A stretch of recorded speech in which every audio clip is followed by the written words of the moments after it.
83 పరుగులు చేశాడు 51 బంతుల్లో రింకు సింగ్. తను టీం వైస్ కెప్టెన్ అనే సంగతి తెలిసిందే.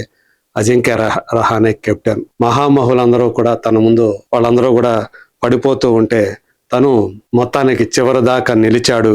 నాట్అవుట్ గా ఉండి మొత్తానికి టీంకి 155 పరుగులు స్కోర్ బోర్డు మీద ఉండేలా చేశాడు. లాస్ట్ ఓవర్ వేసినటువంటి దిగ్వేష్ రాఠీని తను ఊచకోత కోసినటువంటి విధానం, ఆ ఒక్క ఓవర్లోనే 26 పరుగులు రాబట్టగలిగాడంటే సో ఏ విధంగా తన విధ్వంసం అనేది కొనసాగిందో అర్థం చేసుకోవచ్చు. ఆ తర్వాత ఎల్ఎస్జి బ్యాటింగ్ కూడా అదే విధంగా కొనసాగింది. స్లోగా స్టార్ట్ అయింది. దాంతో కేకేఆర్తో పోల్చుకుంటే కొంత బెటర్గా స్టార్ట్ అయినప్పటికీ మళ్ళీ మిడిల్ ఓవర్లో వికెట్లు పడిపోవటం, పరుగులు రావటం కష్టమైపోవటం. చివరికి షమీ గనక ఆ లాస్ట్ బాల్కి కార్తిక్ త్యాగి బౌలింగ్లో ఆ సిక్సర్ గనక కొట్టకపోయినట్లయితే సూపర్ ఓవర్ దాకా వచ్చేది కాదు.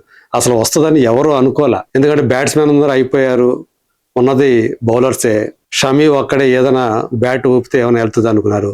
ఆ ముందు బాల్కి అంటే 20వ ఓవర్ 5వ బంతికి పరుగులే రాబట్టలేకపోయాడు. అలాంటిది మరి చివరి బాల్కి షమీ 6 కొడతాడని ఎవరన్నా ఊహిస్తారా? అలాగే అనూహ్యమైందే చేశాడు షమీ.